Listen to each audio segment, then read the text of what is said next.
Alla confluenza del Crati col Busento sorge Cosenza, ricca di storia antica e recente. Qui trovò la morte Alarico mentre assediava la città e la leggenda dice che il suo corpo venne sepolto con un favoloso tesoro nel letto del fiume Busento, deviandone momentaneamente le acque subito ricondotte. Qui nel vallone di Rovito i fratelli Bandiera ed un gruppo di eroici cosentini caddero sotto il piombo borbonico agli inizi del Risorgimento, segnando la via dell'unità d'Italia. La città custodisce le memorie del passato, ma dall'alto del castello Svevo Normanno guarda ai contrafforti della Sila come al suo avvenire. La Sila è la grande selva d'Italia, ricca di boschi e di acque. Il suo nome, dal latino silva, era conosciuto da tempi antichissimi. Ad essa Virgilio si ispirò da lontano, traendone alcuni dei suoi più poetici accenti. Greci e romani vi attinsero largamente il legno per la costruzione delle navi. Dai numerosi corsi d'acqua, fiumi e torrenti che sgorgano dalle cime silane, si ricava ancora oggi la naturale forza motrice utilizzata nell'industria del legname. Pini e faggi, larici e abeti, che a tratti conferiscono al paesaggio un carattere quasi alpestre, fanno dell'immenso altipiano una inesauribile miniera verde.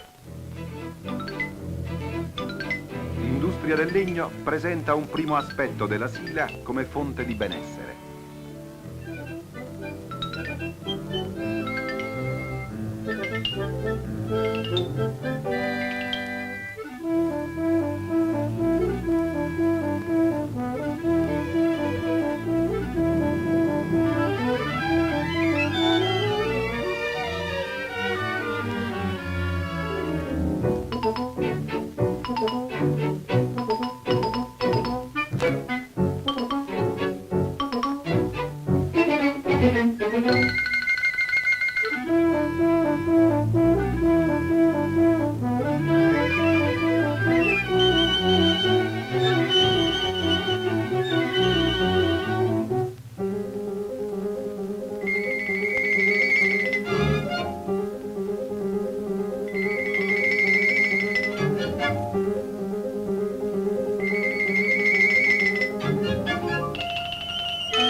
Per evitare che l'industria del legno porti come conseguenza il diboschimento, viene assicurata la continuità delle foreste silane mediante i vivai forestali dello Stato, come quelli della Fossiata nella Sila Grande e di Buturo nella piccola Sila.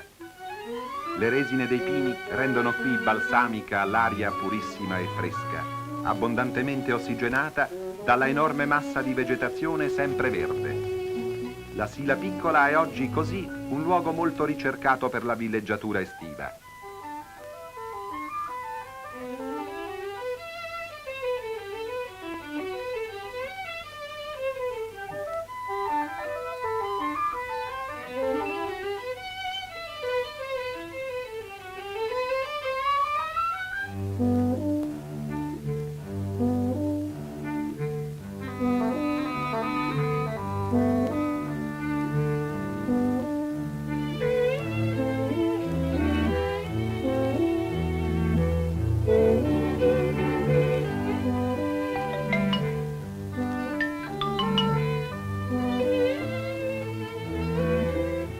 All'azione salutare dei boschi si aggiunge quella dei laghi silani, i quali con l'intensa evaporazione diurna assicurano all'altipiano il clima più ideale. L'altezza media della Sila si aggira sui 1300-1200 metri, ma le falde presilane scendono ad un livello inferiore e il paesaggio presenta allora un aspetto completamente diverso. Il verde scuro dei pini cede verso i 1000 metri al verde chiaro dei castagni, mentre più frequente fiorisce il verbasco a vegetazione spontanea.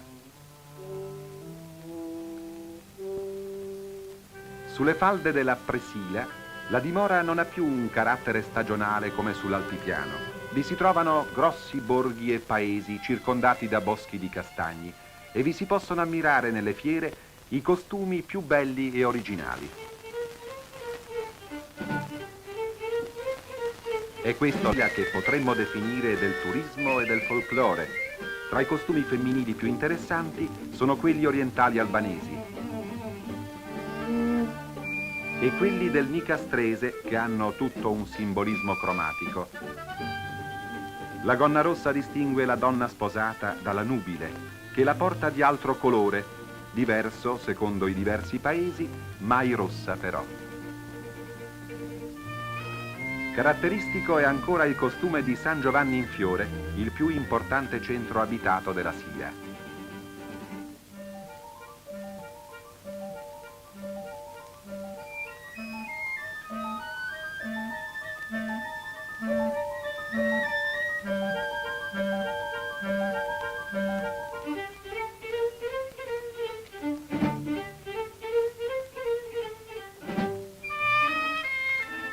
Il paese di San Giovanni in Fiore è anche il più alto della Sila, trovandosi a 1100 metri, cioè quasi sull'altipiano. Sull'altipiano, affollamenti di alberi si alternano ad ampie radure di verde o di giallo, secondo le stagioni. Il clima silano, di transizione fra quello marittimo e quello continentale, ha una temperatura media annua di quasi 9 gradi centigradi, così che vi si può coltivare anche il grano, che vi si miete poi in agosto. In mezzo a queste distese ondeggianti, i grandi laghi dell'Ampollino, del Mucone, dell'Arvo aprono cieli rovesciati in una prospettiva di miraggio. Qui si può godere il paesaggio silano in tutto l'aspetto pittoresco dell'altipiano, con la freschezza delle sue visioni, l'armonia dei suoi toni e delle sue tinte. Qui la Sila ci si rivela veramente come il più bel paese del mondo, così come apparve a Luigi Paolo Curie. Il suo paesaggio è infatti tutto luce, trasparenza, serenità. Ma queste immense distese di acqua azzurra, in cui si specchiano l'aria e gli alberi, anche se sembrano i quadri fantastici della suprema bellezza della Sila, sono in realtà dei grandi bacini idrici artificiali che danno luce e benessere a tutto il mezzogiorno d'Italia. Tali serbatoi sono stati ottenuti mediante lo sbarramento della stretta di un fiume con una diga ad arco gravità in calcestruzzo. In questo caso si tratta del fiume Mucone, sbarrato in una località detta Cecita, per cui il bacino viene chiamato con l'uno e l'altro nome. La diga è corredata di apposite valvole e paratoie di scarico di fondo e di superficie.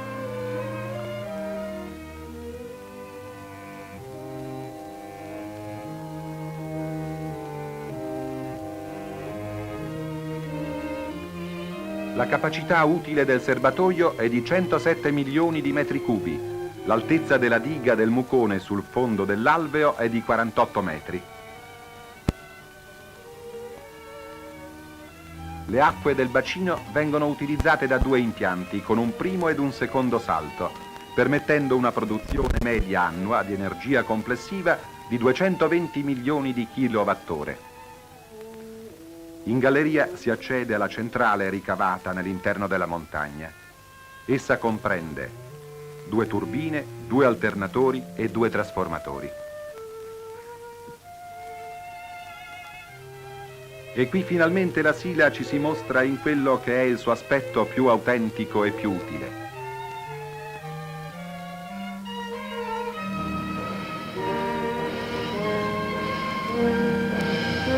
Così, se l'antica leggenda narra della deviazione di un fiume cosentino per seppellire un tesoro immaginario, la realtà odierna utilizza la deviazione dei corsi d'acqua silani per dare alla Calabria e a tutta l'Italia meridionale il tesoro più vero e più grande,